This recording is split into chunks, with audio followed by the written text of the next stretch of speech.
हमारा जो अहम है ना, कल हमने एक चर्चा की थी चतुश्लोकी भागवत, और ये भी बड़ी ईमानदारी से कहा था कि 3 का तो हमें अर्थ मालूम है, एक श्लोक का हमें कोई स्पष्ट नहीं है।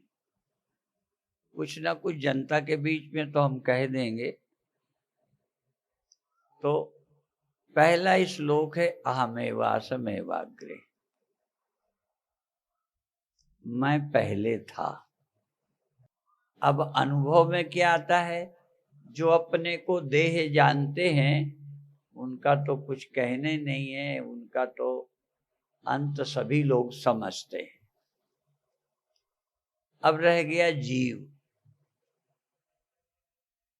तो जीव भी अहमेवासमेवाग्रे, मैं पहले था। ये कैसे?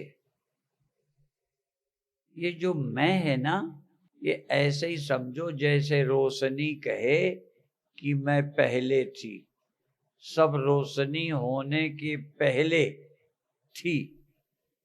तो जो बोलती है, जो सोचती है रोशनी, वो पहले थी नहीं। बिजली तो थी, रोशनी नहीं थी।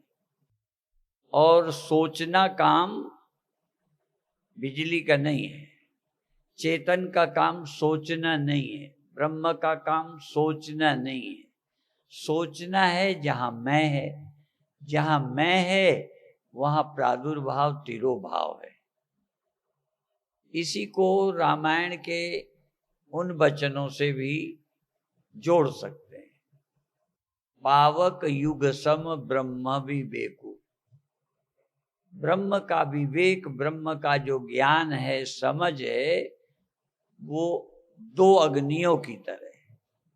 एक अग्नि जो दिखाई नहीं पड़ती, जो दिखाई नहीं पड़ती उसका पैदा होना भी नहीं दिखता, उसका मरना भी नहीं दिखेगा, क्योंकि दिखाई ही नहीं पड़ती। और जो अग्नि दिखाई पड़ती है, ज्यादातर वो रोज पैदा होती है, बुझती है, उसका प्रादुर्भाव तिरोभाव है।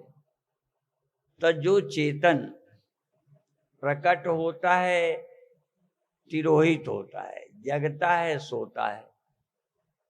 और हमारा परिचय इसी चेतन से है, और यही चेतन अलग अलग हैं। जो पैदा होते हैं, लीन हो जाते हैं, यही चेतन मैं तुम अलग अलग हैं। और इन्हीं का देह अपना है, इन्हीं का धन अपना है, इन्हीं का फिर रोना भी है। ये जितने दुख सुख हैं, ये सब जीव में हैं। यद्यपि ये जीव ब्रह्म से जुदा नहीं। तेज जलना, धीमा जलना, चाहे आग में ले लो, चाहे बल्ब में ले लो। तेज रोशनी, धीमी रोशनी, देर तक रोशनी, बुझ जाने वाली रोशनी, अब बिजली पीछे है। हम सब के पीछे एक चेतन है।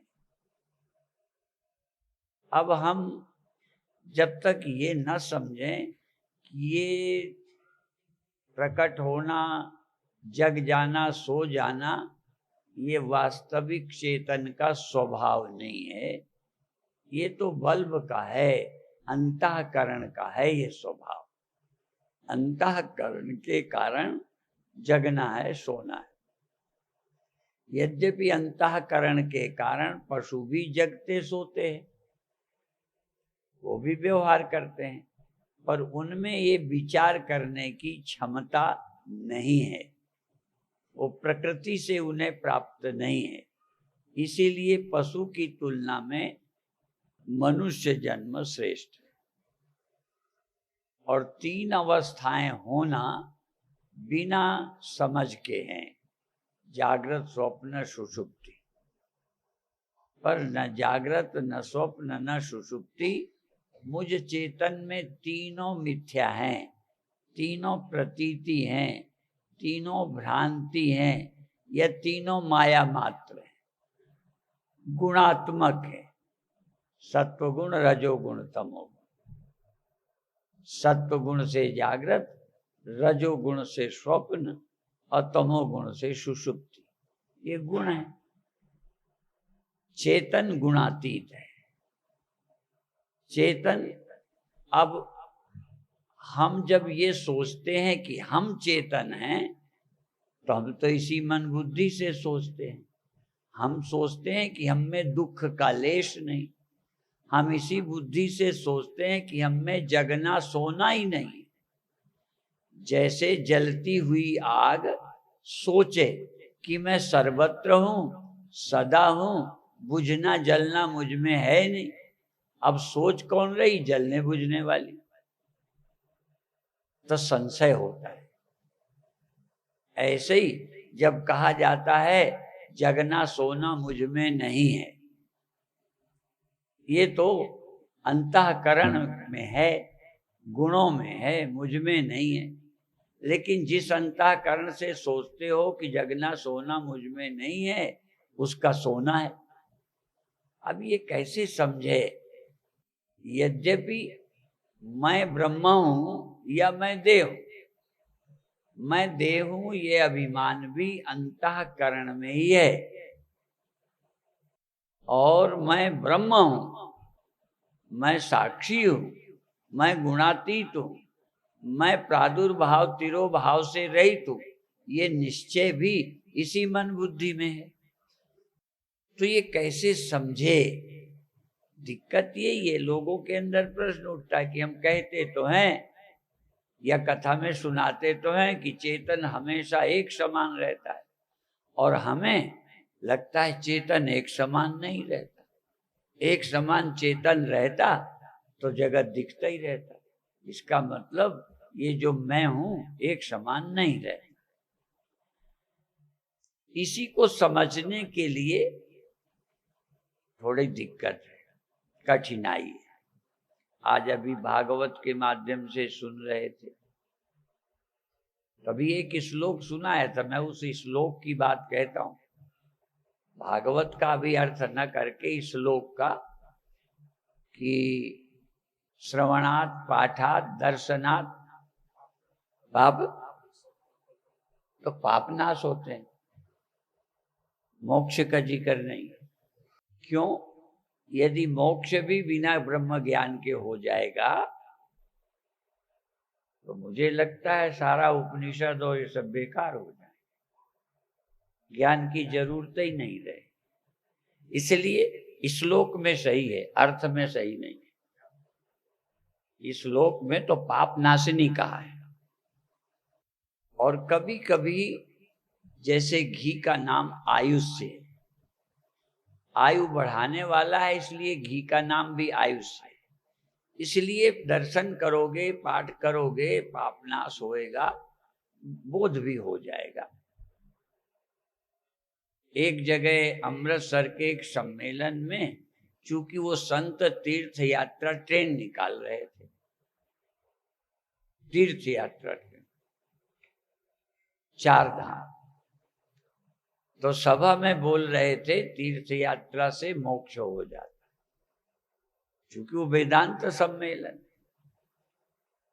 तो कई बार हम लोग अपने उद्देश्य को पूरा करने के लिए कथा को थोड़ा इधर उधर कर लेते, क्योंकि उन्हें तीर्थ यात्रा ट्रेन निकालनी थी, कह दिया। अब कोई शास्त्रार्थ करता तो वो कहेंगे कि हाँ, तीर्थ यात्रा से भी मोक्ष होता है, पर परंपरा से। जैसे कर्म से मोक्ष होता है, कहते कैसे होता है? कर्म से तो होता नहीं, ज्ञान से होता है। कहते कर्म से चित्त शुद्धि होगी, चित्त शुद्धि से बोध हो जाएगा, बोध से मोक्ष हो जाएगा। तो ये कहने वाले सब कह सकते हैं। तो ऐसे ही तीर्थ यात्रा से भी मोक्ष होता है। क्यों? पहली जो हमारा पुण्य है, शुभ, तो क्या है? तीर्थ यात्रा। उत्तमा सहजावस्था, मध्यमा ध्यान धारणा, कनिष्ठ शास्त्र पठनम, तीर्थ यात्रा धमाधमा, अधमाधमा। तीर्थ यात्रा सबसे निकृष्ट है, पाप है नहीं, अर्थ तो लोग अपना कर देते हैं। जैसे प्राइमरी और फिर मिडिल, फिर 10th, इंटर, बीए, एमए, तो प्राइमरी जरूरी तो है ना। पढ़ने में और प्राइमरी में पढ़ने लगने में कुछ फर्क है कि नहीं? ना पढ़ने वाला और प्राइमरी में पढ़ने जाने लगे तो समझो वो एमए के रास्ते पे चल पड़ा। ना पढ़ने वाला नहीं।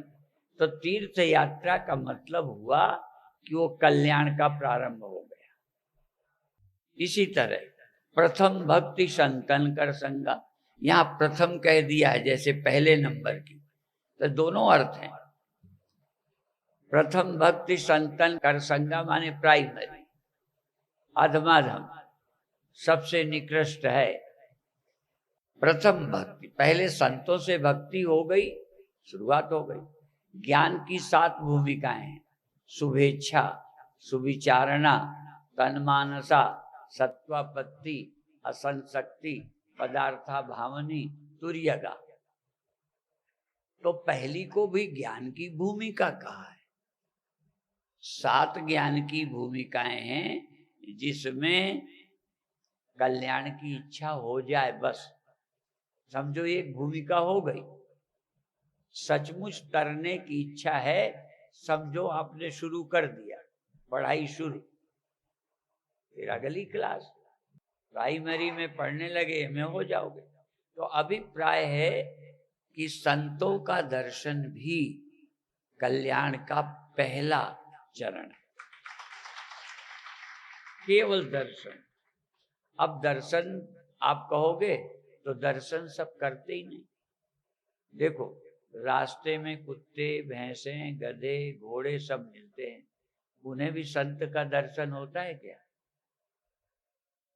उनके तो ख्याल में ही नहीं है। इसीलिए कई पंथों ने गंगा का खंडन किया कि मछली काहे नहीं तरी जिसका गंगा में ही घर है। तो हमने कहा मछली तो गंगा में रहती ही नहीं, वो तो पानी में रहती है। मछली सब जगह पानी में रहती है, कहीं गंगा में नहीं रहती, कहीं जमुना में नहीं रहती, पानी में रहती। तो पानी का फायदा उसे मिलता है। गंगा स्नान आम आदमी नहीं करता, स्नान करता है पानी में। गंगा में तो गंगा के भक्त स्नान करते। तो इसी तरह संत दर्शन कुत्ता बिल्ली करते नहीं, नहीं तो उनका भी पाप नष्ट हो जाएगा। वो नहीं करते, वो तो जैसे सब दिखते हैं वो भी दिख रहे। संत केवल भक्तों को दिखते हैं, संस्कारी लोगों को दिखते हैं। इसी तरह एक कहानी कह के समाप्त करें। वो सुना चुका हूं पर तुम्हें सुना दूंगा। एक जगह एक डॉक्टर ऐनक बना के दे रहा था, तो उसको ऐनक लगा के दिया तो पढ़ लिया, पढ़ने का ऐनक बनवाया था। तो एक दूसरा आदमी खड़ा था कि ये तो पढ़ने का ऐनक बनाता है डॉक्टर। ऐनक बनाया, उसने पढ़ लिया। तो उसने कहा डॉक्टर साहब मुझे भी पढ़ने का ऐनक बना दो। तो उसने बना दिया, आंखें चेक की, जीरो दिखाया, लाइनें दिखाई, ऐसे करके ऐनक बना दिया। फिर अखबार दे दिया। अब अखबार वो नहीं पढ़ पाए। तो कहता है आप डॉक्टर साहब झूठ बोलते हो, आप तो कहते थे मैं पढ़ने वाला ऐनक बनाता हूं। तो उन्होंने कहा तुम पढ़े हो क्या? कहन पढ़ा तो नहीं हूं। तो ऐनक अकेले से थोड़ी पढ़ोगे, ऐनक से आकार दिखने लग गए बस। ये क्या है, का है, खा है, कमल लिखा है, जमुना लिखा है, गंगा लिखा है, त्रिवेणी लिखा है, पटियाला लिखा है, जम्मू लिखा है, ये कौन पढ़ेगा? सिर्फ ऐनक से पढ़ लेगा। वो तो लिखा हुआ वही पढ़ पाएगा जो पढ़ा हो। तो ऐसे ही इस बुद्धि, इस मन से भी भगवान नहीं दिखता। यदि इस मन बुद्धि से दिखता तो हर आदमी के बुद्धि है। कई बार साधुओं से ज्यादा बुद्धि है वैज्ञानिकों के, पर उन्हें सब कुछ दिखता है, भगवान उन्हें भी नहीं दिखता। भगवान किसे दिखेगा? जिसमें भगवत संबंधी संस्कार होंगे। इसीलिए शंकराचार्य एक श्लोक लिखते हैं, संसार हृत कहा श्रुतिजात्म बोधा। संसार नहीं है, ब्रह्म ही है, ये बर्तन नहीं है, ये मिट्टी ही है, ऐसा। तो संसार हृत का श्रुतिजात्म बोधा, संसार को हरने वाला कौन सा बोध है? जो श्रुति से पैदा हुआ बोध, अर्थात कथा से, भागवत से, उपनिषद से पैदा हुई जो बुद्धि है, वो संसार का भाव खत्म करती है, ब्रह्म भाव दिखाती है। केवल इन मन इंद्रियों से जो भगवान की दी हुई मन बुद्धि है। एक लोग हैं जो अपने विद्यालय का नाम ईश्वरीय विश्वविद्यालय कहते हैं। मैंने कहा नहीं, ईश्वरीय विश्वविद्यालय अर्थात ब्रह्म को दिखाने वाला विद्यालय, ब्रह्म को अनुभव कराने वाला विद्यालय इन सामान्य मन बुद्धियों से नहीं वैज्ञानिक को दिख जाए, तेज बुद्धि वाले को दिख जाए। इसलिए ज्यादा दिमागदार आदमी भगवान को देख लेगा नहीं। श्रद्धावान लभते ज्ञान, श्रद्धावान। और श्रद्धा क्या है? जो गुरु शास्त्र ने कहा है उसको मान लेने वाले का नाम श्रद्धा है। और बता दी, शुरू में आपको बताया गया ABCD, तो श्रद्धा से आपने मान लिया, तर्क से नहीं माना। और तर्क से तो आपके गुरु को भी नहीं मालूम, उसने भी माना था। आप अपने गुरु से पूछना, का खा गाया ABCD आपने गुरु से माना था कि समझा था? और किसी गुरु से मैं जिद कर दूं, समझा दो ये का कैसे है, ये खा कैसे है, लकीरें हैं, स्याही लगी, ये अक्षर है, ये तो पढ़ने, और पढ़ा किसने? श्रद्धावान। श्रद्धा के बिना तो आप हिंदी इंग्लिश ये भी नहीं पढ़ सकते। तो जब बिना श्रद्धा के लौकिक भाषाएं नहीं सीख सकते, मानना ही पड़ता है, तो ब्रह्म ज्ञान भी तर्क का विषय नहीं है, श्रद्धा का ही विषय। इसलिए श्रद्धावान लभते ज्ञानम तत्परः संयतेन्द्रिया। श्रद्धावान ही ब्रह्म ज्ञान को प्राप्त कर सकते हैं। और ये श्रीमद् भागवत की कथा आज मैंने बड़े प्रेम से बैठे बैठे सुनी। तुम्हें कैसी लगती है तुम जानो। और एक बात बताऊं, एक बार विनोबा जी कहते थे, यद्यपि वो कहते थे वोटों की गिनती होती है, गिनती के आधार पर लोग जीत जाते हैं, पर विनोबा जी का कहना था कि 10 आम लोगों का वोट और 1 विनोबा का वोट, माने 100 लोग प्रशंसा करें पीयूष जी की और मैं अकेला करूं, तो मेरी प्रशंसा का मूल्य है। क्यों? मैं उसको जानता हूं, समझता हूं। ठीक है, तुम्हें कैसी लगी तुम जानो, पर मुझे बहुत अच्छी लगी है। हाँ, और देखो, कोई भी जो उस काम को करता है धीरे धीरे निपुण होता है। कितनी कथाएं कर चुके मुझे नहीं मालूम, पर कितनी भी जब भी कथा की जाएगी, कथा में निपुणता, स्पष्टता बढ़ती ही जाएगी, घटती नहीं। इसीलिए जानते हो, कथाकार जितना बूढ़ा होता जाता है उतना कीमती होता जाता है। नया होता है, गला अच्छा हो सकता है, ताकत ज्यादा हो सकती है, पर स्पष्टता, समझ जितनी कथा करे उतनी निपुणता बढ़ती जाएगी। और होना भी चाहिए। जो काम जो कुछ करता है वो दिनों दिन कुशल होता जाए। ठीक है, कल जब देखो यहाँ का वीडियो बन रहा था ना, जब हम लोग आ रहे थे, तो हमने एक बात कही कि कोई ऊंचाई में छत से बनाता अच्छा बनता, अब नीचे से करोगे तो कितना लंबा लोगे। आगे के थोड़े लोग आते हैं, पीछे के आते नहीं। और कभी कभी देखो, एक जगह मैंने देखा ऐसा शोभा यात्रा बड़ी लंबी, और पूरी आ रही थी, पूरी। तो कहीं ऊंचाई से लो, ऊंचाई से लोगे तभी आएगी, नहीं तो पूरी आएगी ही नहीं। ठीक है ना? तो ये भी निपुणता। फोटोग्राफर एक ही काम में निपुणता नहीं चाहिए, फोटोग्राफर भी धीरे धीरे निपुण हो जाते। हम दंग रह जाते हैं, ये कैसे फोटो खींचा होगा। नहीं तो हमारी तो लोग शोभा यात्रा निकालते हैं, वो वही घोड़ा, उसी घोड़े में हम बैठे, दो हमारे चेले बैठे, 4-5 अगल बगल वाले, अब पीछे ढेर एको बार नहीं आते, और आगे वाले किसी को आगे आने भी नहीं देते, तो जमे रहते हैं। हर जगह आगे वाले पीछे वालों को नहीं आने देते। इसलिए कोई फोटोग्राफर हो जो सबका ले ले। तो हमारे भगवान की जो नजर है ना, वो सब पे पड़ती है। आम आदमी कितना देखेगा, कहाँ तक देखेगा।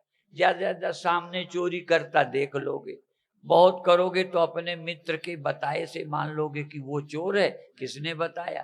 तुम्हारे नजदीक वाले ने बता दिया, मान लिया। भगवान किसी की बताई नहीं सुनते। हाँ, भगवान है जो सब कुछ देखते रहते हैं, उनसे कुछ छिपा नहीं रहता। उन्हें गवाही नहीं चाहिए, और सबको गवाही चाहिए। और कई बार ऊपर का व्यवहार हम तुम्हारा देख भी लें, तो भीतर तुम्हारा इरादा क्या था वो नहीं दिखता। कई जगह हम दिल से नहीं देते। देखो, व्यास गद्दी पे बैठ के बोल रहे हैं, कई बार हम दिल से नहीं देते। पीछे पड़ गया भिखारी तो लगता है दे, तो दिल से नहीं दिया। ठीक है? अब भगवान हमारे हाथ थोड़ी देखते हैं, भगवान तो हमारा दिल भी देख लेते हैं। अभी सुन रहे थे ना, कौन क्या देता है, कितना दे, इसकी थोड़ी वैल्यू है। वो कितना भाव से, कितना प्यार से देता है, उसकी बड़ी वैल्यू है। इसलिए बड़े बड़े काम तो बड़े बड़े दानियों से चलते हैं, पर भगवान के यहाँ हिसाब में कई बार उनका खाता बहुत आगे है, जिन्होंने दिल से 1 रुपया दिया है। भगवान के यहाँ अंदर से देख लेते हैं, हम लोग बाहर से देख लेते हैं। हम बाहर का नोट देखते हैं, ठीक है ना? इसलिए बाहर की जो जीत होती है वोट से, वो बाहर के वोट गिने जाते हैं। पर बिनोआ का कहना है, वोट गिने नहीं जाने चाहिए, किसने किसको वोट दिया है। यदि किसी महान व्यक्ति ने दिया है देश हित के लिए, तो उसका 1 वोट भी उम्मीदवार को जिता देना चाहिए। अब हमारे जैसे मोदी हैं, ठीक है, कई तो अभी भी उनके खिलाफ लगे पड़े हैं, क्योंकि खिलाफत ना करें तो आगे चुनाव होने, तो बेड़ा ही गर्क हो जाएगा। इसलिए उनको फेल बताओ, असफल बताओ, ये करो। कितना भी सफल हो, राजनैतिक लोग दूसरे की प्रशंसा नहीं कर सकते। ऐसे ही और भी जानते हो, दुकानदार दूसरे दुकान के बगल वाली दुकान के माल को कभी अच्छा नहीं कहेगा, नहीं तो मेरा सौदा कौन लेगा। इसलिए एक आध जगह हमने कह भी दिया कि वो तो सस्ता दे रहा है, तो कहता है वो वाली तो मैं उससे कम में दे दूंगा। हम आपको रद्दी चीज नहीं देना, मैंने हमें बेवकूफ बना दिया। दुकानदार का काम होता है बेवकूफ बनाना। हाँ, राजनैतिक लोग भी ऐसे ही, कितना अच्छा हो उसे कोई अच्छा नहीं कहेगा, ठीक है। तो ये अलग अलग विषय है, पर भगवान तो बेईमान नहीं होता। अब भगवान बाहर के हाथ नहीं देखता, भीतर का दिल देखता है। तुमने कितनी भावना से दिया है, कितनी श्रद्धा से दिया है, कितना आपके अभाव है। इसीलिए वो कहानी है ना, एक नेवला थोड़ा सोने का हो गया था, तो सब जगह जाता था कि थोड़ा बच गया हूं, किसी यज्ञ में जाऊंगा तो पूरा सोने का हो जाऊं। तो बहुत जगह गया, हो नहीं रहा था। मैंने कहा क्या बात है? कहते मैं उस यज्ञ में गया, जो भूखा था उसने अपनी थाली दे दी, पत्नी दे दी, बेटे ने दे दी, अंत में भिखारी को अपना खाने का भोजन दे दिया। भूखे रह गए और खुद भूखे थे। वहां नेवला लौटा था तो सोने का हुआ था थोड़ा, बाकी था, तब बाकी तो दे ही रहे हैं। तो देखो, ऊपर की क्रिया भगवान नहीं देखते, ऊपर की क्रिया इंसान देखता है, ऊपर का पैसा आम आदमी देखता है, ठीक है ना।